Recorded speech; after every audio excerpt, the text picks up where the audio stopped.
since Todd and I started off with a banter about the, the bat virus and talking about joking, like joking and humor is a huge part of our, a healthy laughter is medicine. It's a healthy way to get through tough times. So I wanted to just see who had a joke on any theme. Like, love to hear, start us off with some jokes. So I've got one. Todd's hand first. Okay, go ahead. No, go ahead, Michael. You're good. No, go ahead. I have to send this off. So, okay. So I do have a joke. A priest, a yogi, and a rabbit walk into a bar. And the rabbit walks up to the bartender and says, I think one of us is a typo.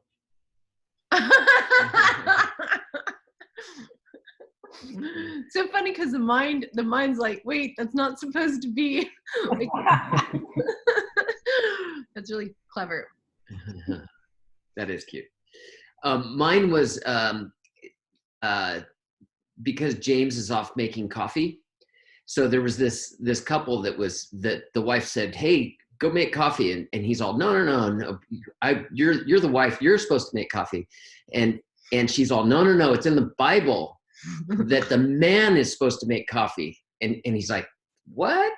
And so they grab the Bible and she opens it up. And sure enough, right at the top on several of the pages, it says Hebrews. So she won. That's what Sharmila did too. Yeah, it's a religious experience for Sharmila when James makes coffee. Thank you, baby. Who else has a joke?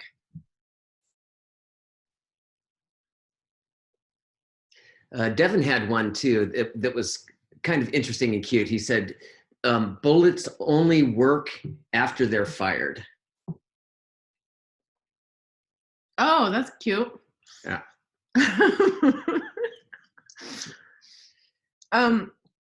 So I was looking up on the internet relationship jokes, and Michael and I were depressed because most of them are just like so down on, my ball and chain or my, like relationships being bad. Yeah, they're really violent towards the other partner.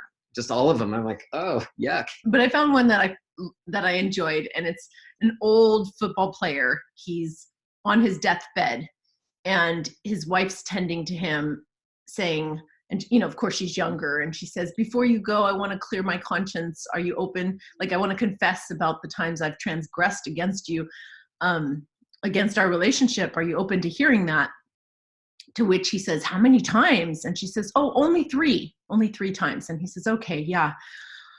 She says, well, do you remember at the beginning of your football career when like nobody, it was hard to get admitted onto the team? Well, I slept with your coach to make sure that you got onto the team. And he's like, oh, okay, well, I guess that's forgivable. And then the second time, remember when nobody on your team wanted to pass you the ball?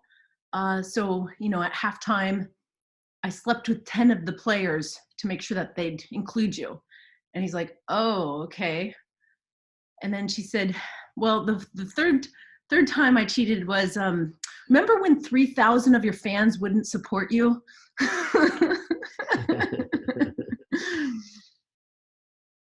All right. Any other jokes? James, you got a joke?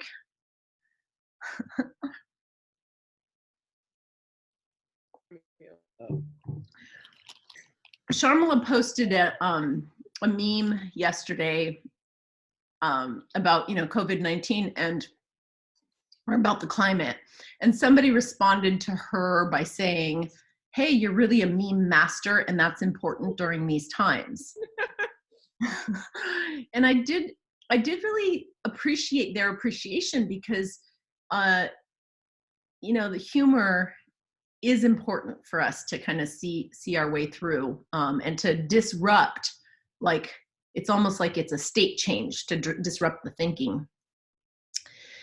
And also wanted to acknowledge, we would have all been together in Tahoe. Yeah, Tahoe. So, thank you, Greg, for all the visioning of that. And just presence to like, it's a different world than, you know, what it would have looked like if we were there. Like we're in a whole different reality.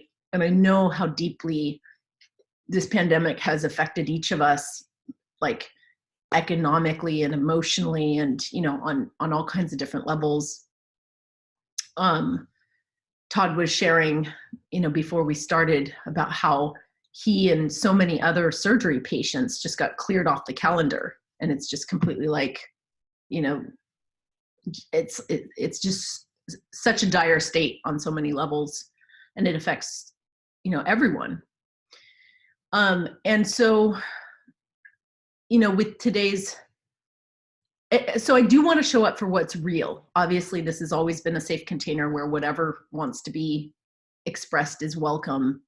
But today's theme, you know, being pleasure and play and fun, is, I think, more important than ever.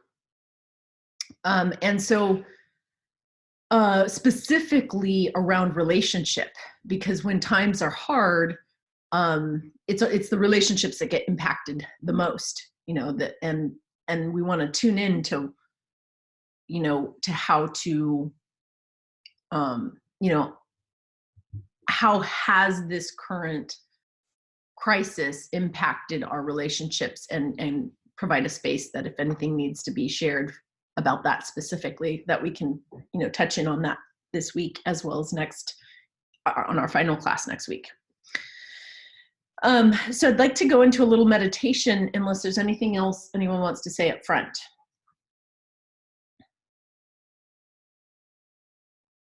I just want to sort of ask about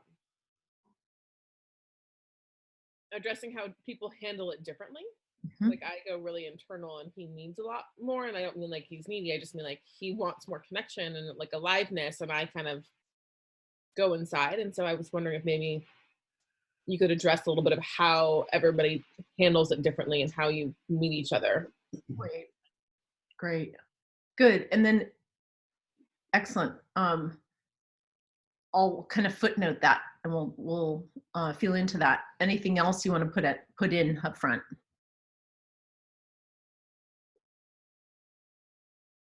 I'll put up front that, you know, it's a polarizing situation anytime we're in, you know, kind of dire, like, oh, we need to make decisions, and some people feel some way and some other people feel others.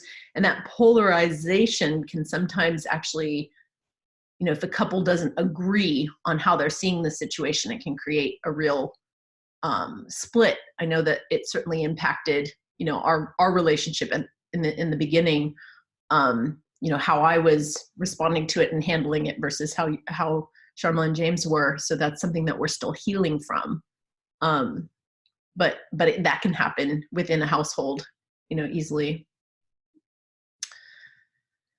Okay, so go ahead and adjust your body. So close your eyes and see what needs more breath.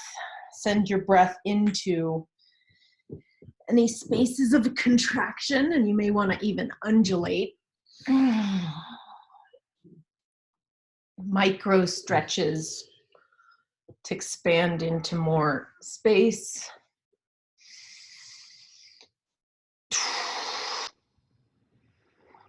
Maybe stretch your face and muscles around your facial features.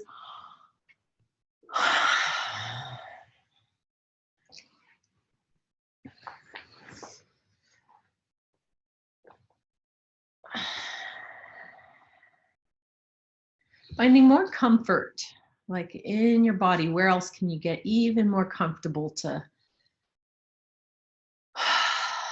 breathe and settle? You don't have to move necessarily into stillness. You can follow the pleasure of breath. So even if there's pain in your body, I invite you to expand into pleasure.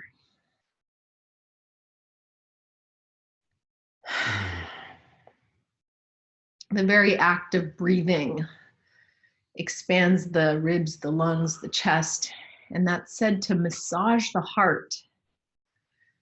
So you can imagine your heart getting a nice massage.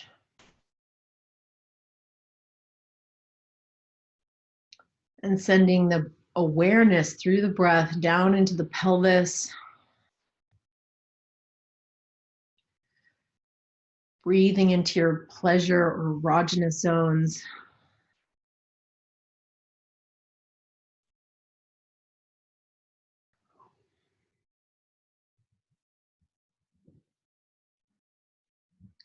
And if the body's a channel, you can even imagine the central axis connected from earth to heaven and back again. And this channel has a lot of different extensions. So as you're breathing, I'm going to invite you to follow into the sex center, through your, shaft. Actually, for women too, there's a shaft and a head of the clit. I invite you to breathe and feel yourself breathing through that shaft into the head of your sex. And you can draw pleasure in as if you're breathing with your genitals as well. So a few more breaths, creating an arc between the sex and the heart.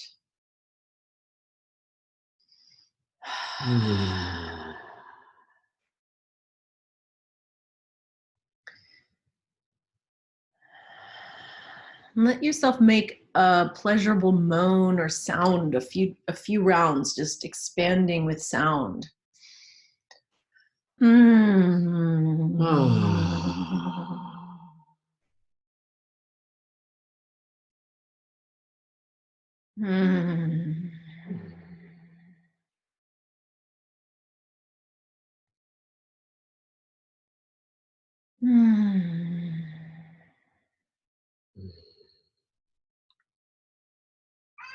There's an ecstatic current that runs and courses through the core of our being all the time.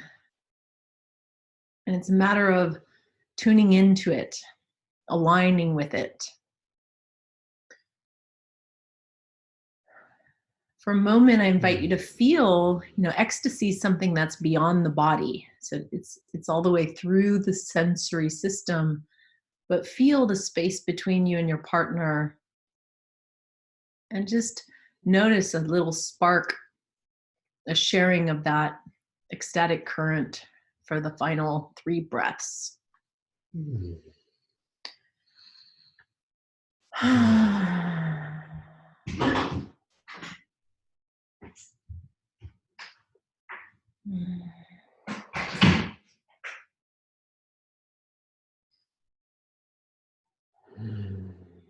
Now, coming into the heart, the contemplation for this morning's opening circle is when you feel from the heart of all the challenges that have been, the last month, just feel beyond, the darkness or the density or the shock. Like there is a silver lining. There's always a possibility, a new emergent possibility. There's some upside to it. And I'm going to invite you to feel into what is the one kind of solace or consolation in the current circumstances that keep your soul buoyant, that keep your spirit high. So take a few breaths to crystallize just one thing that's positive about the situation.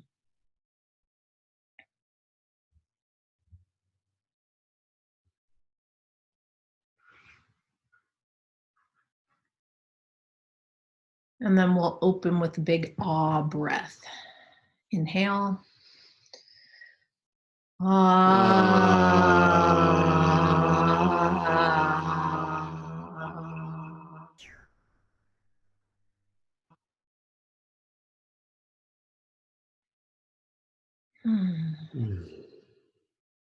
Namaste. Namaste. Good. So I'd like to, go around the circle and just hear some of the silver linings from each person.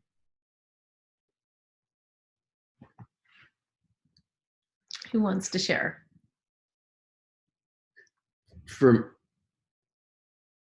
me, it's been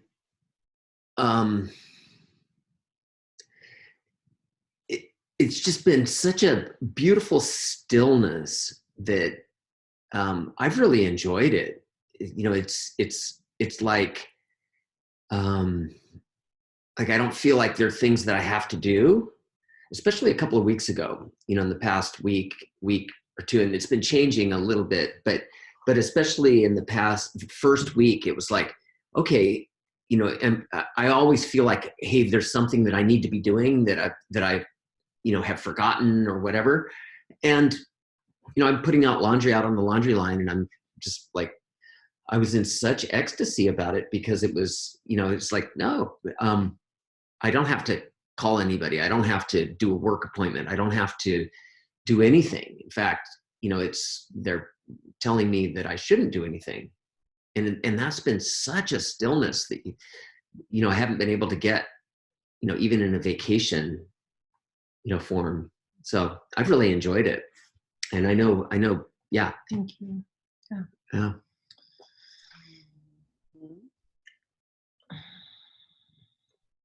Marina. Yeah. Well, for us, the blessing has been to choose, like you were talking about these opposites. And for us, it was like a full body yes for me to stay here and to almost like choose this new life and step into it fully. Mm-hmm. And yeah, the choice was very clear and evident. So that's the highlight, that we are together, and it's beautiful. Yeah. Sweet. Yeah, for me, this is very unique because every time Marina and I have ever been together, it was like for a week or 2 weeks, and we knew that there was a time when we would have to say goodbye. And one of my rules was I can't say goodbye until I know when the next time we're getting together is. So let's make sure we have our next time planned before we say goodbye. This is the opposite. We don't know when we're going to say goodbye. She's like stuck here.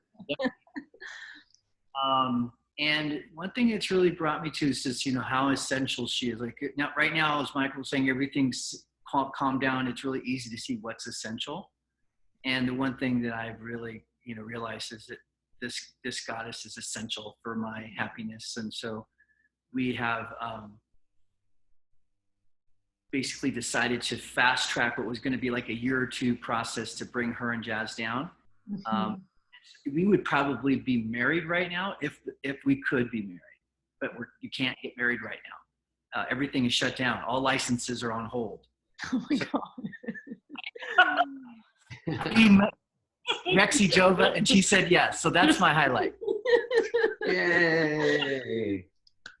Woo. It's beautiful. It's like one of those things where it's not a done deal, so we can't really talk about it too much, but you guys are like our relationship inner circle. So we just told you. I asked her mom and dad for permission, and then I asked her, I told my parents that we were doing it, and then you guys are probably one other. That's it. That's beautiful. Yay. That's amazing. You know, it's amazing to think that the deep dive, we have this deep dive, and the end of the deep dive is a lockdown. You know? Now you're stuck together. Yeah, with our partners, you know. Yeah. Forced monogamy. Yeah. Yeah. Thank you. Yeah. Who's next?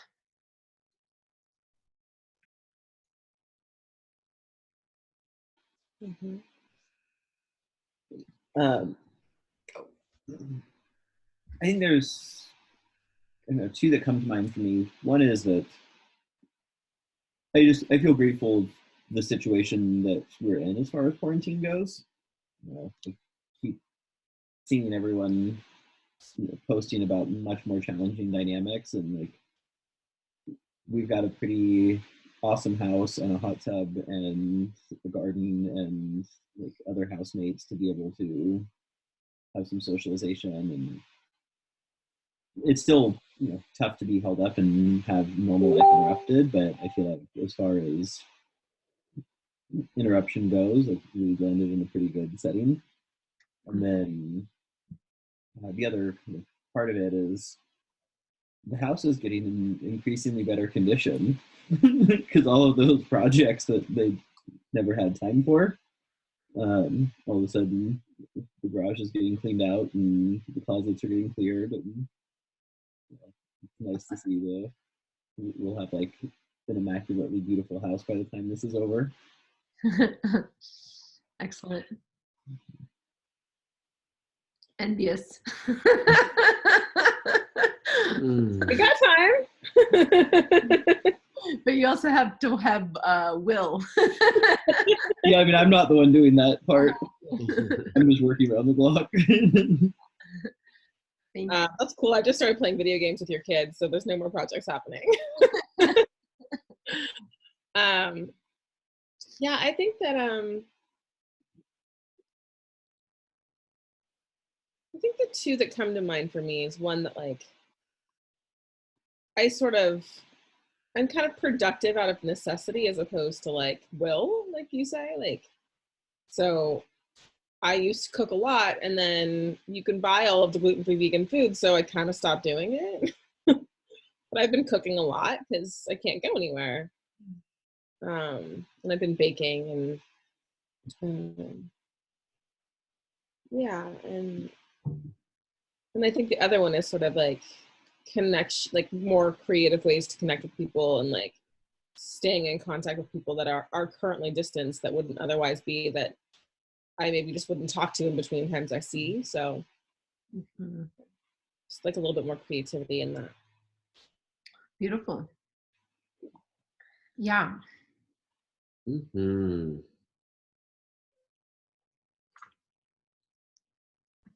Renee? So for me, the positives about this are I'm not packing a bag and getting on an airplane every week. And so my life went from like 90 miles an hour to, next to zero pretty quick. But my work really didn't change. My client work, thank goodness, right, at least right now, is continuing, and so we're just doing everything remotely. So I'm not kind of focused on that worry, or at least I'm trying not to be. But I gained a bunch of time, just by not having to go to the airport. So I've used this time. I really felt it coming in. It felt like a really big opportunity to me.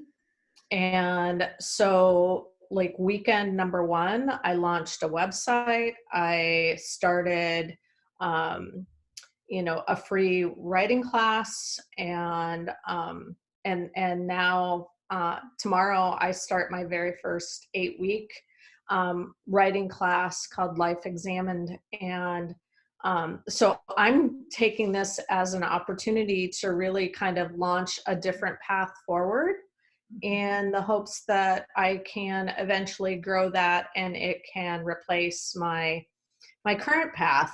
So the path that pays the bills. So it's really been a good opportunity for me. I think for us, it's really felt more, I don't know, I don't feel like we're all that connected in it. I'm more in a support role, which is fine. So we're not, like, when I think about pleasure and fun and play, it's more, our mindset is more around comfort and management and like, yeah. True. So there's not a lot of pleasure and play at our house right now, unfortunately. But yeah. Thank you. Yeah. I appreciate what Michael had to say about the slowness in it.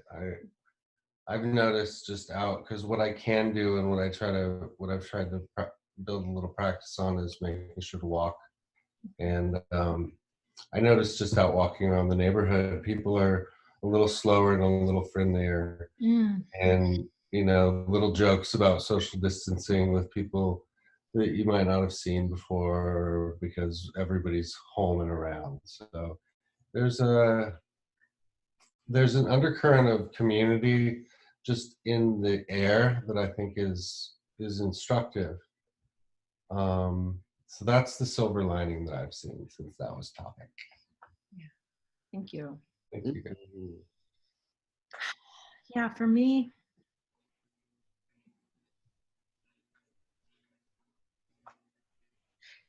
I have a strong sense of,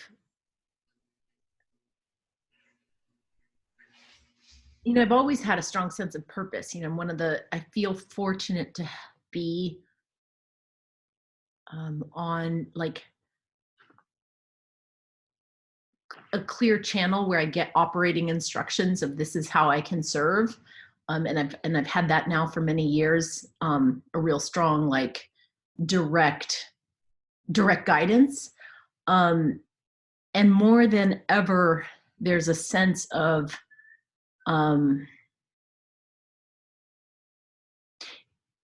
it's almost like a humility. There's two things I want to share. One is when my mentor and friend Tracy Lease was put into jail, I had, you know, and I'm very connected to her at a soul level. I had this immense awakening where I felt like more free than I've ever felt my whole life. You know, she was in jail and I just felt fucking liberated, like grateful for fresh air and fresh food and, you know, just everything. Colors got brighter. And this experience that I'm having is very similar, you know, where there's these restrictions externally, but internally, I feel freer than I've ever felt. And in that, there's also a sense of like,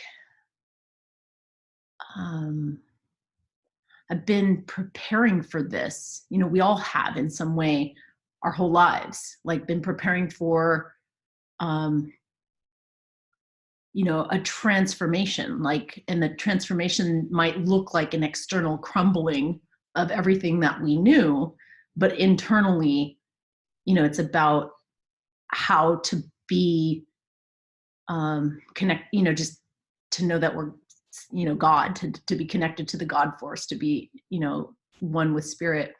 And so I feel more purpose filled right now in the current climate. And I have friends in Israel. I have a lot of friends in Israel who live like this because I believe in that war-torn area. There's this like a fucking bomb could hit us any minute and we could die. So let's like sing some songs right now. You know, like I'm just like, how are these people so existentially free? And it's like they live with death so deeply all the time.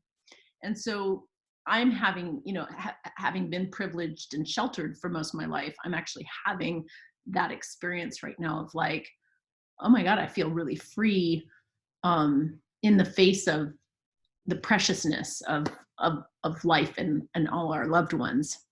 So yeah, it's a real, like, spiritually, it's just sort of an awakening. It's a powerful time. So thanks for hearing that. Yeah. So unless anyone else has something they want to check in around or update us around, I want to talk about the topic. And we'll have another opportunity to do a check-in about relationship in a minute, but anything alive?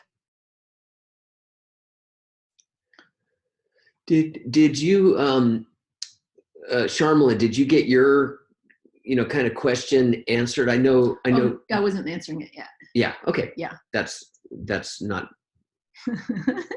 Okay. Yeah. I do want to say this now, though, that it reminds me, you know, this question of like, what's the silver lining? You may notice, you may or may not have like a layer of guilt of privilege or guilt of just like, fuck, people are dying and there's so much suffering. And like one of my biggest pains right now is like, stay home, everybody, stay home. Well, what about the fucking homeless?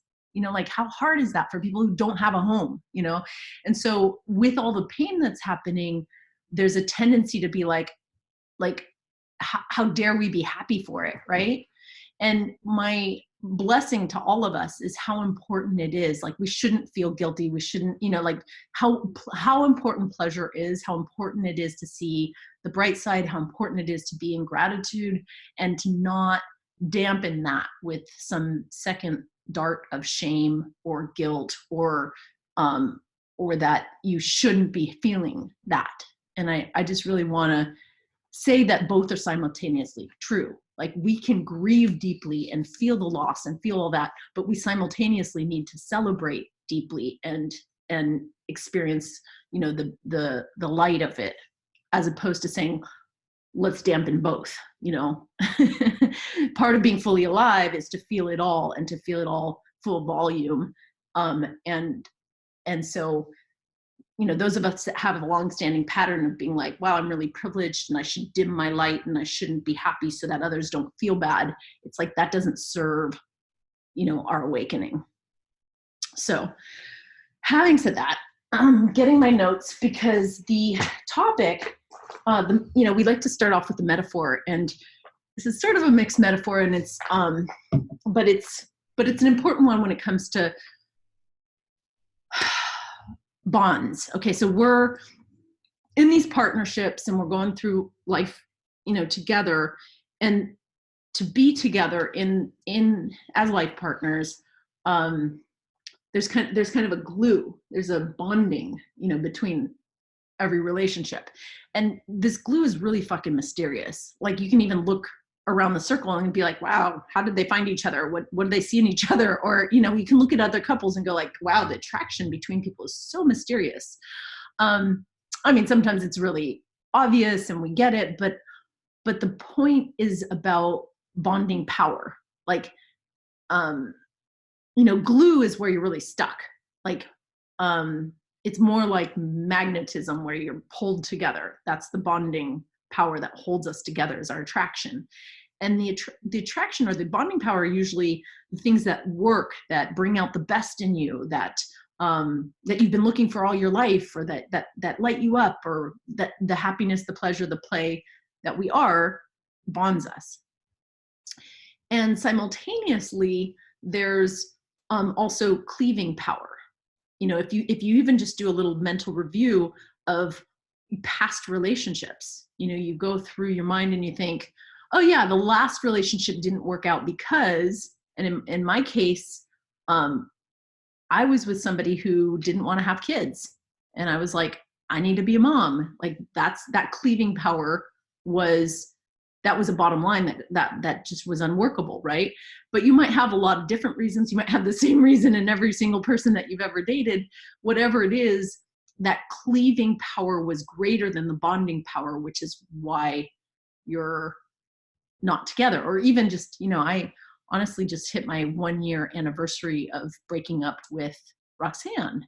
And after, you know, almost 8 years of being together, we cleaved because the light that we were bringing into the world when we were together was outweighed by the darkness. Like, there was just more struggle and suffering than there was pleasure and play. And so when you kind of do that balance, it's like, hey, the cleaving power is greater. And so, I mean, and I could go into the details why, but I'm trying to point out that that's ultimately why partners will divorce. And so just as a note that, you know, Michael and I were talking about metaphors and we were kind of brainstorming how to present this. It's not the same as like, hey, there's a glue that holds you together, and then, you know, the cleaving power is like a solvent that erodes the glue. It's not that they counterbalance each other. It's almost like the point is that you have both, because we probably all know relationships where it's like, wow, their highs are really high and their lows are really low, right? And it's like they have really, you know, high bonding power and high cleaving power as well. Like when they're like, fuck you, I want to break up every time they get in fights, but then they end up having great makeup sex and they stay together and their hides. And I'm saying that because there's also couples who are like, meh, I'm together because it's comfortable. And there's not a lot of bonding holding them together, but there's not a whole lot of cleaving either. So they're just sort of, you know, like in that neutral point. So in other words, this is an opportunity to assess in your relationship, you know, what are the bonding, what are the things that we do that bond and create light and really support us, and what are the things that separate us. And we were kind of joking. I was self-assessing. I was doing this assessment and I was just like, fuck, like, by the way, one of the things that went out the window, shouldn't surprise anyone, but I've come home from this big trip and I just don't feel like cleaning. I really don't. And our housekeepers actually can't come over for obvious reasons, social distancing. And I'm like, if Michael leaves me, it's because I'm messy. Like, I think that's a cleaving piece, right? Like maybe he'll find someone that's tidier than I am. And I've been getting the zen from doing laundry. So he's like tidying the place and doing laundry. But the point is looking at what are the things that don't work in the relationship, but how do I increase the things that do work and minimize the things that don't, right? And one of the things I do to minimize that is I get a housekeeper. Now, instead of, you know, I mean, I do think that it's worth taking a moment and kind of self-assessing. We've done this in multiple ways with our work table. Here are the things I want to change. Here's the, you know, so we've looked at those things. But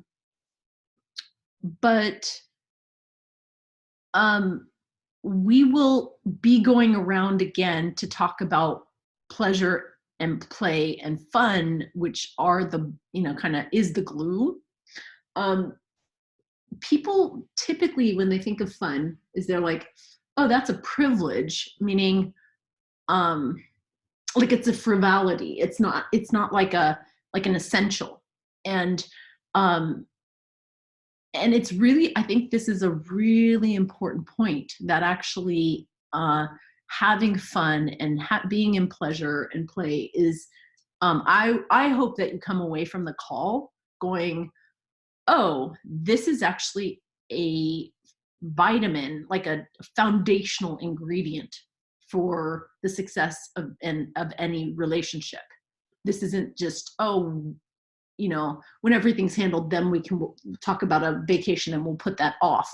You know, it's more like, no, we need to do that which lights us up in order to balance not just the hard times, but you know, that's what relationships are for. They're supposed to be a source of pleasure, you know. And so how do we actually invest in that, to keep investing in that and raise that vibration, so that with the foundation of fun and pleasure and play, we actually don't sweat the big stuff or the small stuff anymore. Like, it's like, oh, a lot of the, you know, hard work and the processing and the personal growth, like that just has a whole different tone to it when there's a foundation of pleasure. Go ahead. Yeah, you know, as you're speaking of this, it reminds me, so we've got the cat right here. So, you know, this is Kabuki. He's like a total. He looks like James right now. And like James, he's a total like cuddle slut. He just loves to be cuddled, you know, and petted all the time. Like he will, if, you know, our cat, if, you know, anytime we're in the house, he comes to us and he just wants to be petted. And I've thought about it, you know, like what is that life for him? You know, he just loves being petted, and he'll be, you know, you could pet him, you know, all day long, every day. And you know, I think about him, he's 13, he's about the same age as Devin, and Cat's, you know, he's an old man. So he's going to go through his last couple of years with us petting him. And, you know, if he never did anything else, he never made any money in his life. He never went out and, you know, caught birds or anything like that. what is the measure of his life?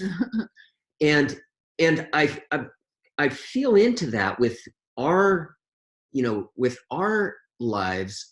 Like if we go through our lives just having pleasure and that's all, what's wrong with that? Why isn't that, why isn't that a successful life? And I think of it as comfort. We're talking about fun and play, but I'm also looking at just the comfort part.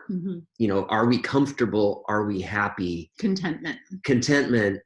If we live a life of contentment, who's to say that, that we're not more successful than, Jeff Bezos, who made, billions of dollars or whatever. Right. Yeah. So the other piece, thank you. It's an awesome metaphor. That's the metaphor we were looking for. Our cat, the metaphor. Michael and I are going to start. I'm going to start with an example, and then we'll go first.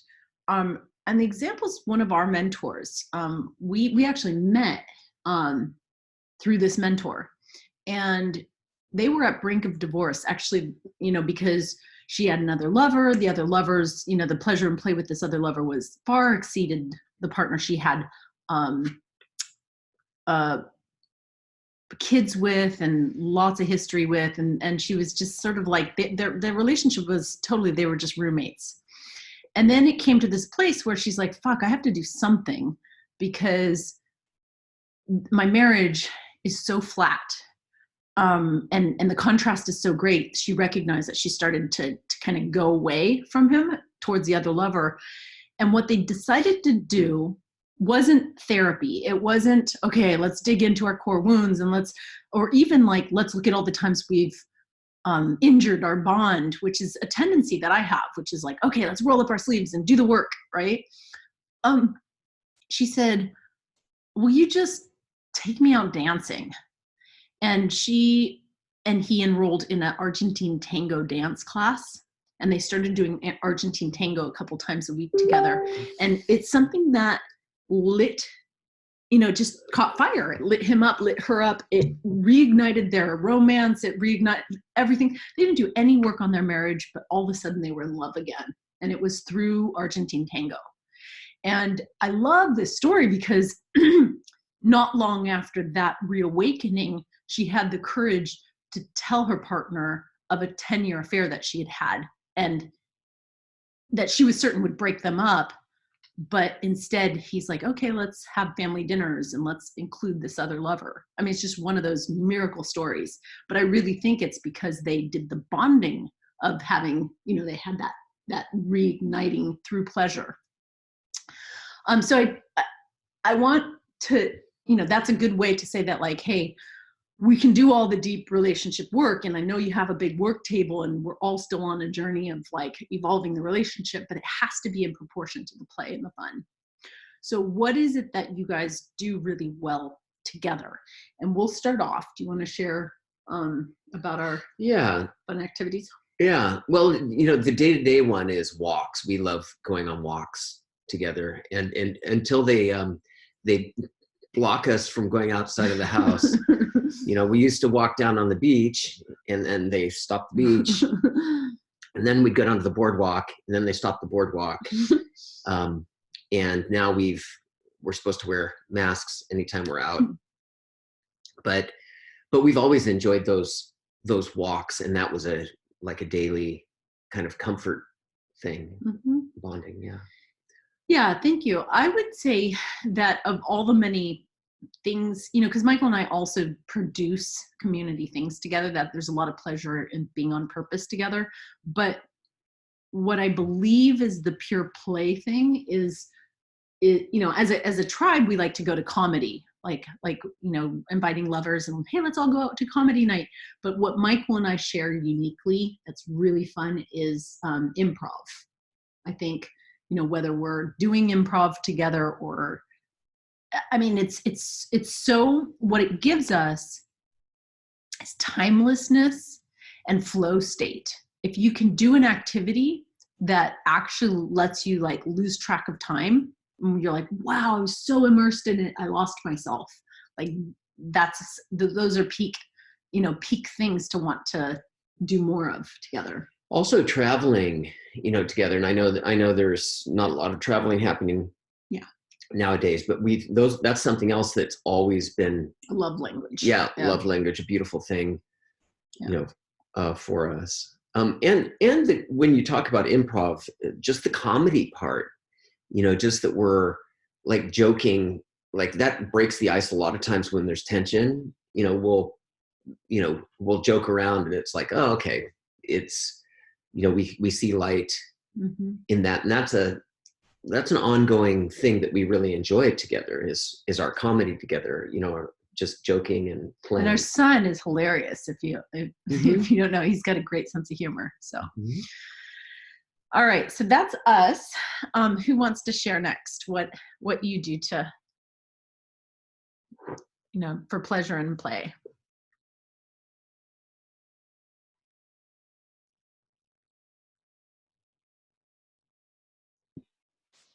I think travel's a huge one. But also like the time we spend with our dogs, like out walking or playing, or I think that we are definitely dog parents and put a lot of time and have a lot of fun with that.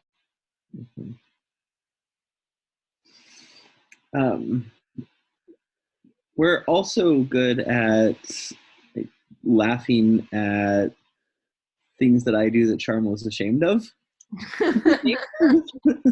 No, that's not accurate. Looks down upon? Looks down upon, yes. Well, like potatoes au gratin, for instance. Yeah. Where she didn't know what that was because it didn't have the correct French pronunciation. And then, when I was like, but no, I'm telling you, that's exactly how it's pronounced. That's what it looks like on the box.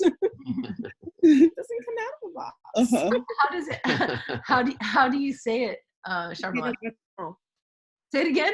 Potato gratin. Oh. Au gratin, right? Yeah, I didn't know what it was.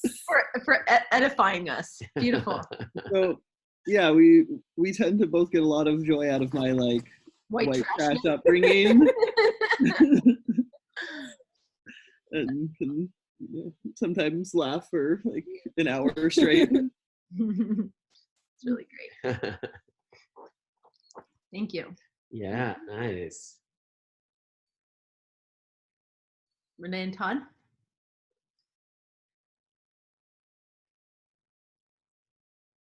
Can't hear. We're off mute. I think fun for us is like curiosity and exploration in the world and with each other and with our family and our friends and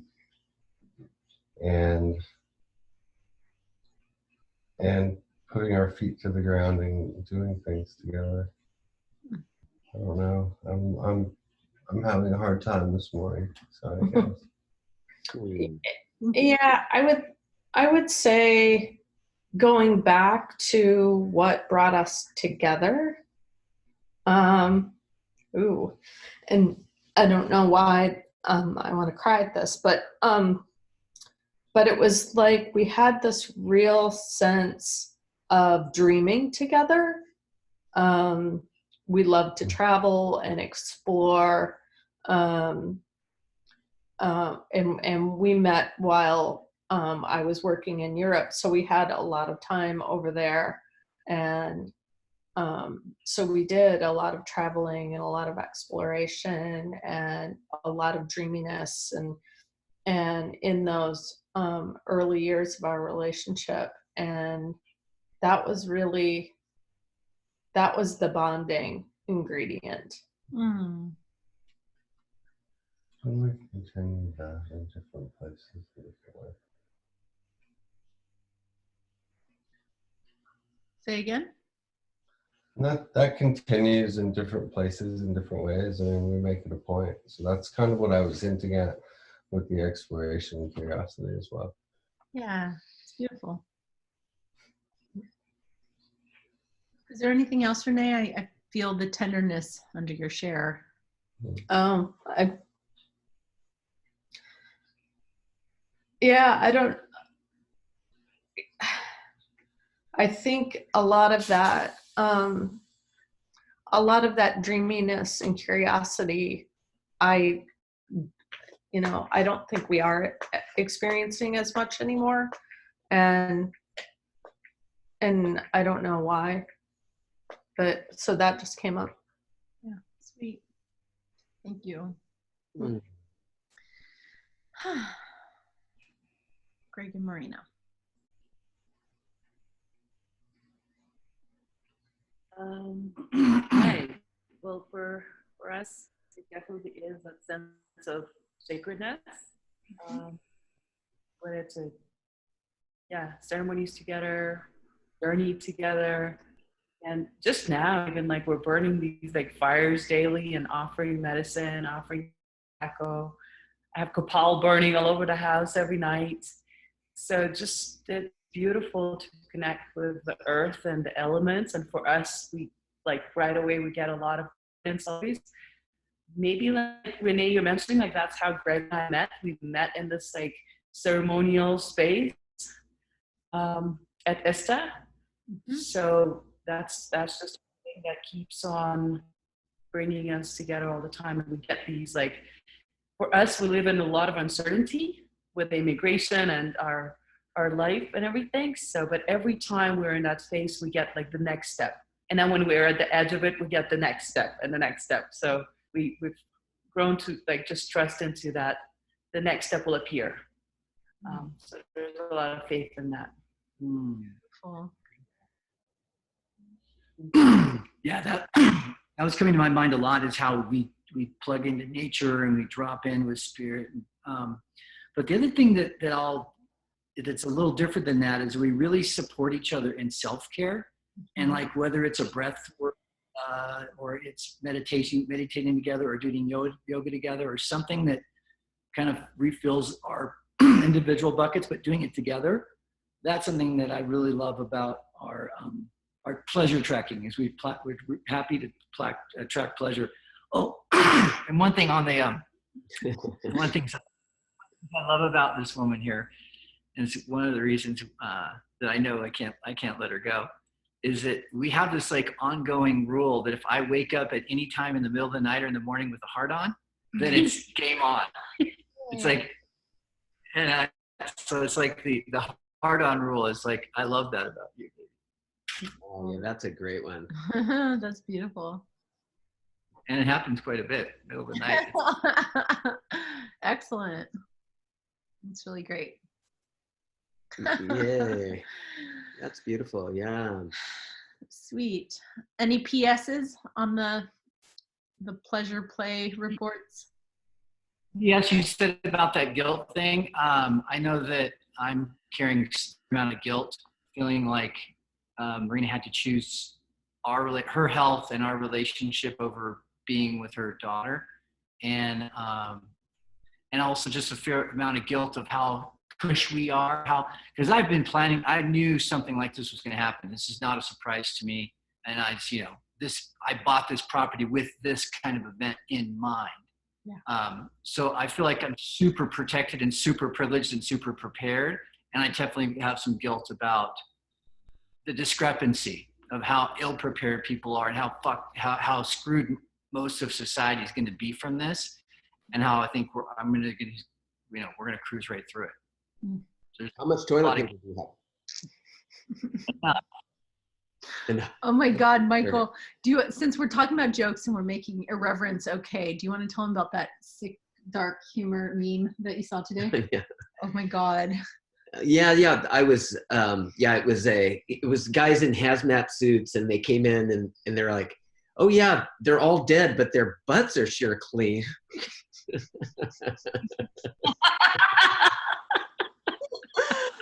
Oh my God. There was a joke around, if coronavirus gave everyone diarrhea, would the stores run out of like nasal inhalers, like, or they're telling us to sneeze into our elbow. And we're running out of toilet paper, which confirms my theory that nobody knows their ass from their elbow.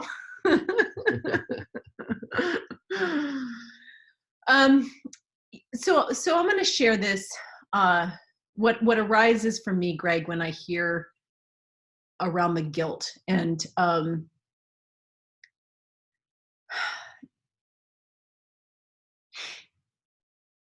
it's to the theme of the whole class, which is how deeply important pleasure and play and humor is, that we see it as a spiritual directive, that it's actually the most spiritual thing that we could be doing is like raising our vibration. And, Osho, who's one of, the great influencers of our, of times, is like this master at, what he used to do is just recycle old Playboy jokes. Like he was just always giving jokes and humor. And part of that humor is what it does is it disrupts, it disrupts the mind. And it allows for the soul to come through. It breaks us out of like story and limitations. And it's kind of like Einstein, who says like the problem can't be solved at the same, vibration. Like we have to really come from a whole new energy if we're going to be part of the solution, right? The solution has to come from this other place. And so I'm sharing this because I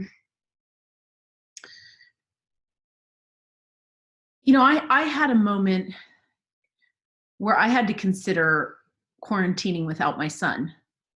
And so Marina, I feel you as a mama who's got a child who's very similar in age. And there was this deep thing inside of me that's like, fuck, it's not fair to him if I spend the next months or unknown amount of time without him. But I went into meditation and prayer on it. And what I got, it's like, we're all, we have these soul contracts, we're co-creating with the universe. And like, oh my God, what a powerful rite of passage it is for our children at certain ages to be without one parent or the other. That's part of our own life story. And like, we can feel the guilt and the responsibility of it, or the, hey, if this is the decision that life is, that I'm co-creating with the universe, how do we make the most of that? Right? Like, how do we reframe it so that we're not draining our energy feeling bad? Because often that feeling bad energy detracts from serving love, for showing up for what is. And so I just wanted to share that I know, particularly with children, and our elder parents who might be higher risk, that there's heartstrings that get pulled that are very personal and they feel very real. And there's also a deep releasing into, the earth is our mother, the sky is our father, and to trust that whether it's our elder parents, or our children, they're still in deep relationship with the universe, and we're not responsible for everybody else's experience. So what we're responsible for is following our truth, our heart, our dreams, and obviously we're in synergy with community and the ones we love, and we deeply impact and interpenetrate each other. But one of the deepest devastating things we can do is to abandon ourselves.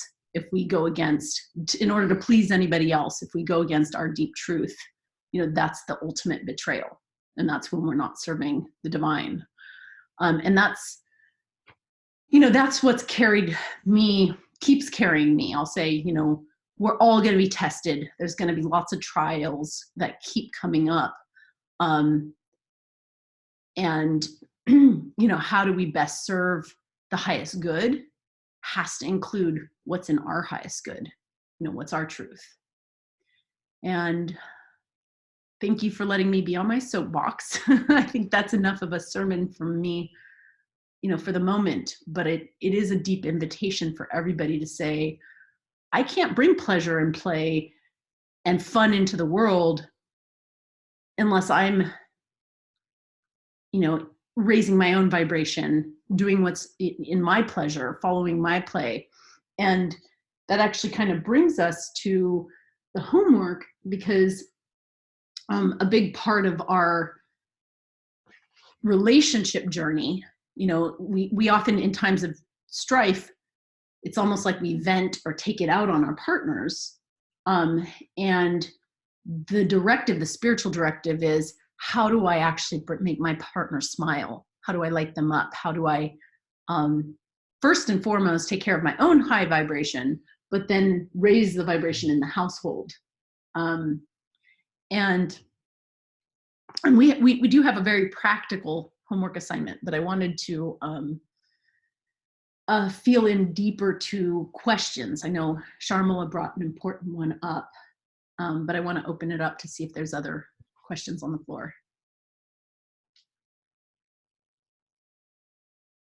or comments.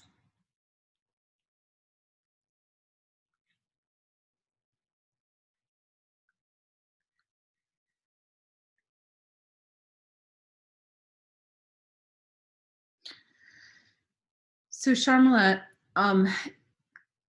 tell us how you have been handling the difference of coping, where James wants more affection or more social time, and that your impulses to kind of go inward or to withdraw. How have you been handling that? Not well. Mm-hmm. Mostly I've been pretty internal. I don't know if that's fair. Like, I feel like I've really been trying to expand more. It's just not meeting his need, and then he's frustrated, which shuts me down more.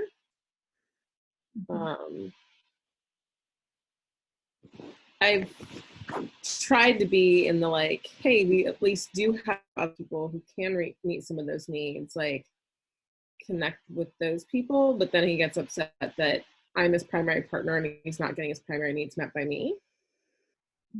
And then I get shut down more. So basically not well. Mm-hmm.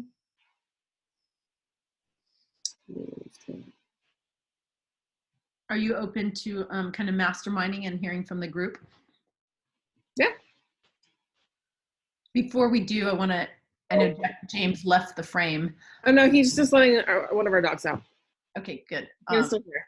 Yeah, I just, James, did you want to add anything before getting kind of feedback from the group? Ow. Ow. Sorry. Apparently I have some passive aggressive tendencies. It's true. Spousal abuse.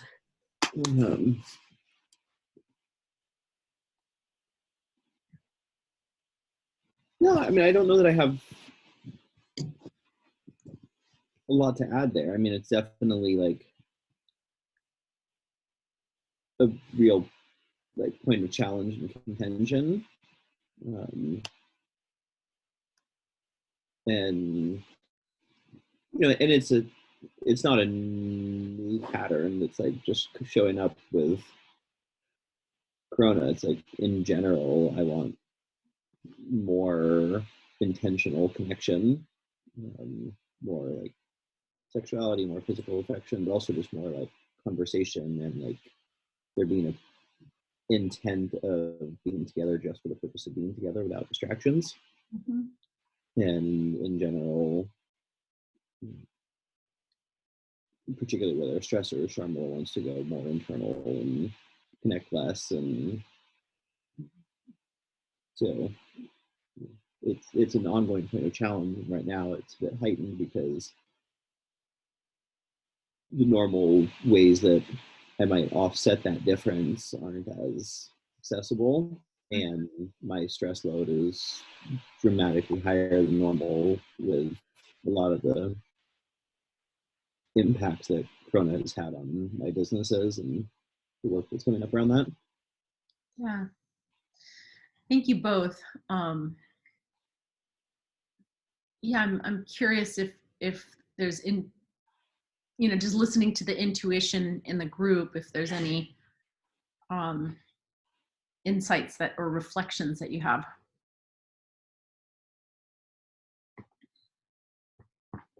Renee. I don't know that this is an insight or because I think we struggle a bit with this in a little bit different slant, because Todd suffers from depression, and certainly right now will have a tendency, maybe even more than normal, to slide into just a darkness, and a dark place.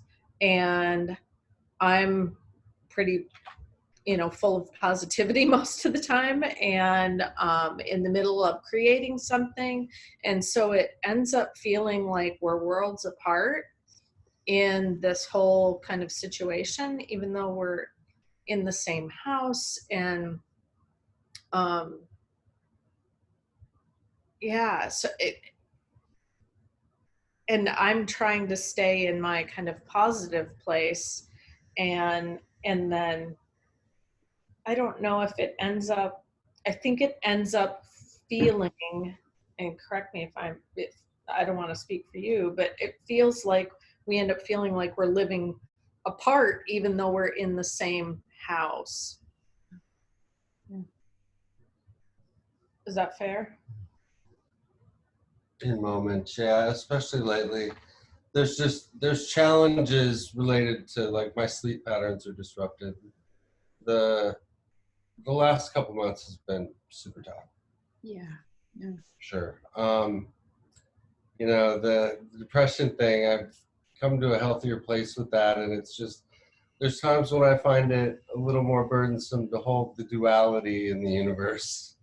That's kind of how I see it. Sometimes I can see the dark and the shadow a little clearer than I would like. Yeah.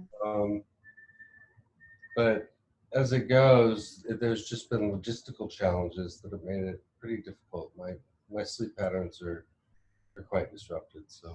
So I kind of relate to your Totally get it, situation. though. In the context, I'm just trying to wrap my head around how it all fits. And yeah, in context, I think it's easy to slide into, I go internal as well. So Yeah. it's delicate, especially now when we're all isolated, and it's so easy to,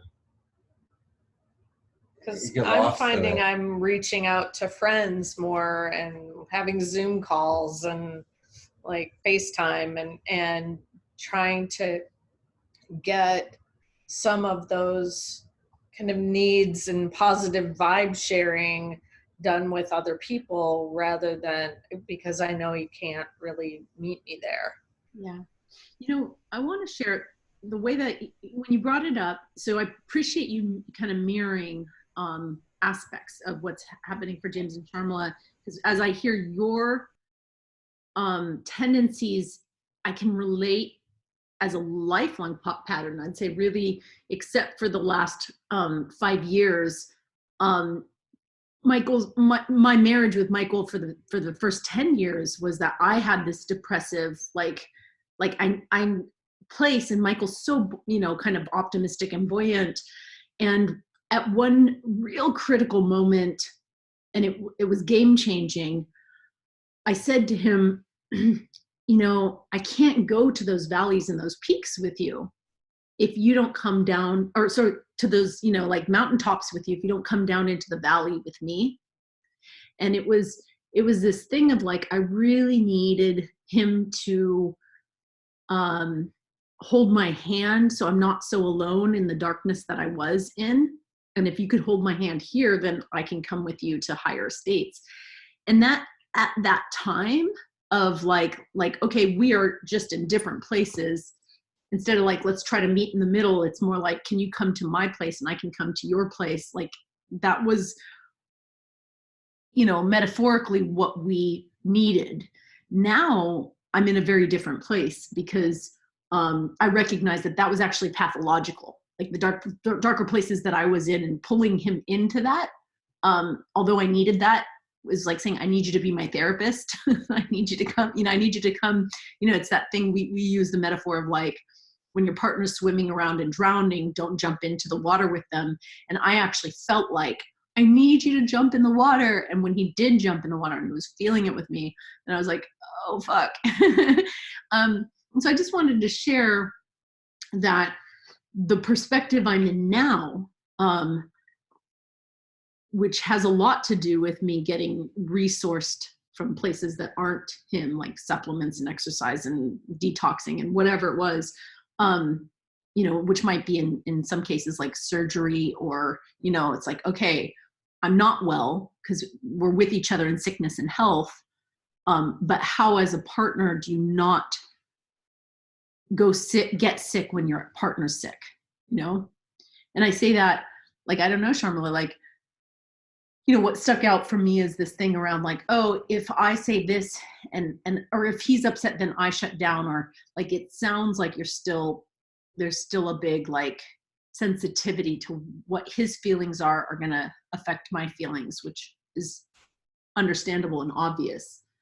We do interpenetrate each other. But the position that we've been in the last 5 years and the foundation on which we're teaching this course is actually the breakthrough where we said, hey, let's no longer kind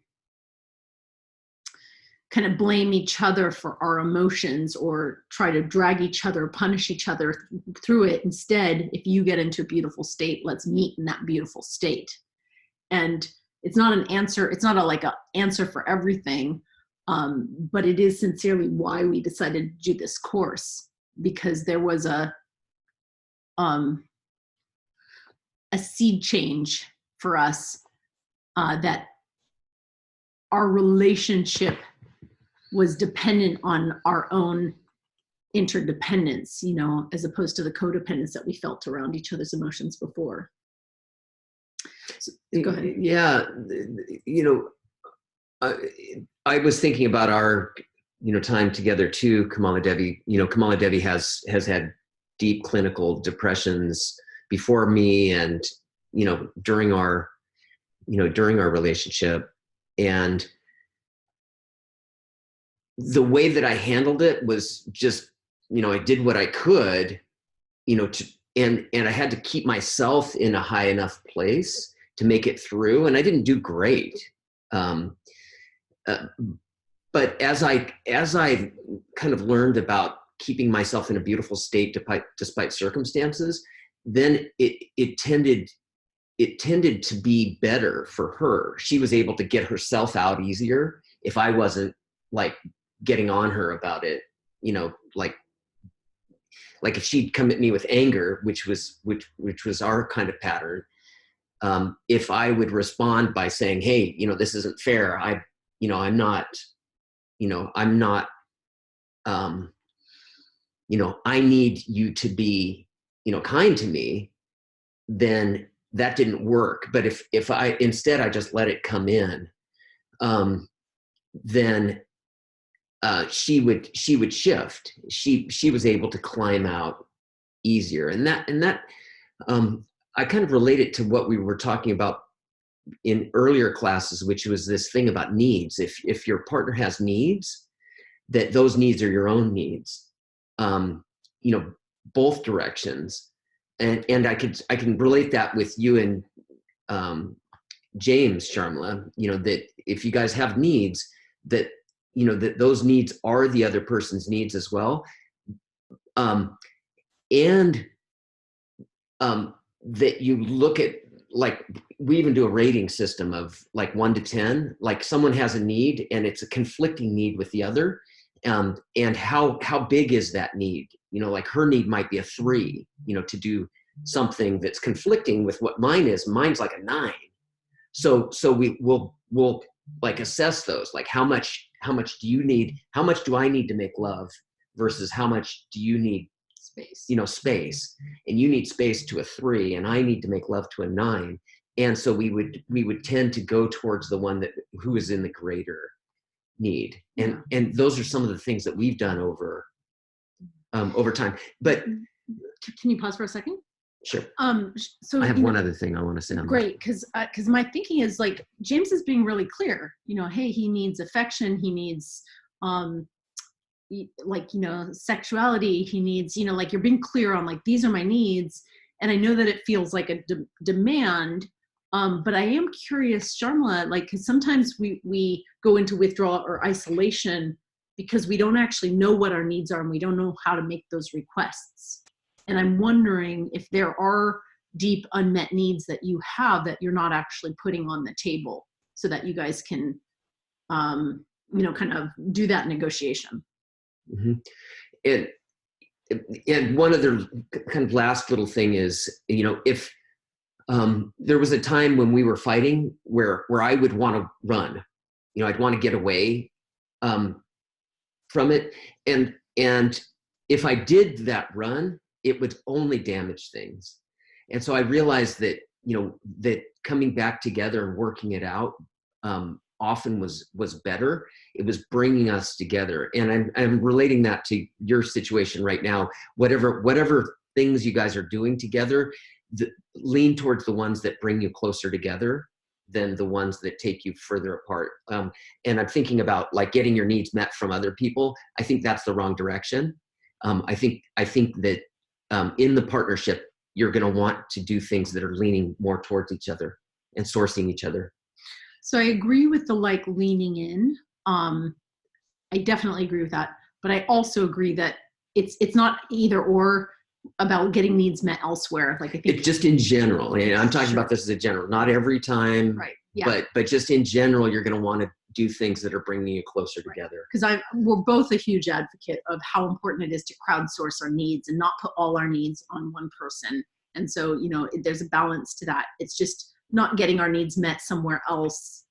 And then, you know, like it creates more separation and divide. It's like, oh, I'm going to get my needs met so that I can come back full to my partner as opposed to come back resentful that they don't do that for me. And it's, you know, it's delicate because it's all inner work. Like the external act of going to get, you know, a hand job from somebody else could be bonding for your partnership, or the same hand job from someone else could be separating. And the internal work is, what is the, you know, how responsible am I about my needs being met and how I'm showing up to my partner? Can I show up and serve love? So it's not a right or wrong answer on the strategy. It's more a question of like the come from.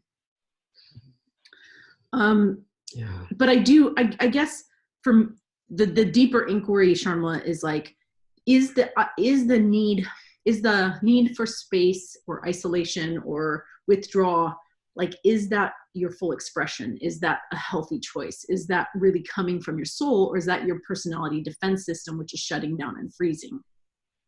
Because like, you know, Todd mentioned, or I mentioned, like when we have depression is not the same as, ooh, I'm feeling my feelings. I'm feeling the grief. I'm mourning. Depression is a pathology where we can't feel. So instead we escape into, you know, whether it's distractions or withdrawal. And that's, and when I say pathology, sometimes it's outside of the scope of something that you can, you know, that you can healthily handle in a relationship without help. You know, when something pathologizes, sometimes we need outside help to really support us. So, Greg, yeah. Let's all take a deep breath before Greg shares, because I know this is a lot, but it's I think valuable to all of us. I think we have dynamic, polar approaches to like needs and stress. And what Michael was saying, and Kamal and Deborah was saying about, you know, making the other person's needs, like she needs alone time 10 times more than I do. And I'm actually pretty good at creating enough alone time for myself. So I'm really good at managing things, and she's not good at managing things. So she ends up almost never making enough time for herself. So I actually have had to just like step in and like create time for her and make it happen. Like the other day we went to the lake, and instead of being together, we just separated, and she went towards one tree and just did her own thing. And I was feeling lonely at a point in time, waiting for her, freezing my ass off, waiting for her to come back so we could do our ceremony together. And I'm like starting to get frustrated, feeling that gap between her need for separation and my need for connection. And so what I did is I said, okay, what can I do that's productive? How can I get myself to see maybe I need more self-time, alone time. So I started doing Wim Hof breath, and I started doing what I could do to just stay resourced and say good. And so I'm trying to like lean into it, like you guys are saying, and not only create it, like yesterday was her birthday. So not yesterday was her birthday, but we celebrated her birthday. And today on the calendar, it's like alone time. That's a big block, is after this class, it's like, I'm just going to get out of her way and let her find herself. And what inspires me about that is this is a chance for me to get shit done, to do my own journaling, to do the stuff, my own inner work. So I'm trying to model her a little bit and not try to pull her to a certain level, but give her space to fill up her cup so that when she comes out of her cave or out of her little meditation, that she's more resourced and ready to play. I love that, Greg. I love, all of us should be supporting and protecting our own alone time, but our partner's need for alone time too. I really think that's an important and often missed point in relationship. So that's great. Okay, so we're wrapping up the class. I've got that final homework piece, but I wanted to see, Sharmila, I know these were just a bunch of reflections and we don't have a real, solution, but I'm hoping that in the brainstorm, something gets loosened up. Are you guys feeling okay with the reflections? Yeah, okay, thank you. All right, so do you want to share the homework? Because I don't know what it is.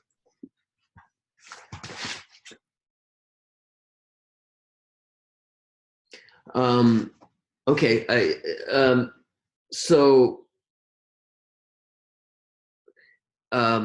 one of the other things that I've really enjoyed about this, the quarantine time, is the real feel of staycation. That it's been a real opportunity for me to be, at home, and have a lot of concentrated time with Kamala Debbie, which has been really fantastic. So we're talking about, you can describe the actual work. When we're on vacation, and I know some of you like Renee and James are like, oh my God, I've got tons more work to do. This isn't vacation time. I know that, but vacation is a state of mind. Vacation is a state of like, hey, I'm unplugging from the real world and I'm going into an extraordinary, and I'm like letting my body relax, or I'm doing the R&R. Usually when we go to a hotel room, we're like, oh, this isn't my bed. It doesn't have all the history. It doesn't have all the memories. So like, fun, somebody else made the bed for me. I get to, mess it up or whatever it is. Vacation sex tends to be a lot better. And we're inviting you in this week before our next and final mastermind to create a scene. So whether it's a role play or it's just a shared intention of vacation sex. So at some point this week, if you guys can, pretend you're in a hotel room and, like turn off all the normal habits or patterns that you do in your own space and let yourself drop into, vacation sex mode. And just play with that as a fantasy or an idea. I mean, I'll tell you guys really quickly that one of the very first times that Michael and I made love in a hotel was in China. We had just met and he took me on a kind of a honeymoon in China. Wuhan, China. No, it wasn't Wuhan. And he, like as soon as we got, like the bellhop was still bringing our luggage up, but as soon as we got the keys to the room, we ran in and he pushed me on the bed and he put my arms in a pillowcase. So I was like tied down like this, and he started going down on me. And then the bellhop came with the luggage, and the bellhop and Michael like left me there tied on the bed, and he goes to pay the bellhop. The bellhop's like trying to see, because I'm like, hey, are you leaving me here? He's trying to see behind. Michael's like standing there trying to block him while he's paying him. And it was just, it's just this outrageous memory. But usually when we're in a hotel room, we like to get like messy and wild and do things that we wouldn't normally do. And that bellhop fantasy is something that you may play with, like, maybe, yeah, like what are the hottest hotel sex experiences that you had? Maybe you can bring that into your fantasy, or, you can interpret the homework how you want, but the invitation is to have fun, play, pleasure with the vacation as a theme. Yeah, and I'm thinking of like making love on the balcony or in the kitchenette of the hotel or somewhere unusual, even in the bathroom, if that's and you can go there in your mind, I mean, it's fun to find a room in the house. That would be a great assignment right there. Just a room in the house, like you're saying, that you don't normally have sex. Be like, hey, let's have a vacation in the pantry. except get all the toilet paper out of there and then go in the pantry. Are you kidding? The toilet paper's extra, like, back support. All right, you guys, we love you, and it's been really sweet. Yeah, take care. Yeah, stay good, and we'll see you next Sunday for our final. Yeah, that's right. Love Bye. you.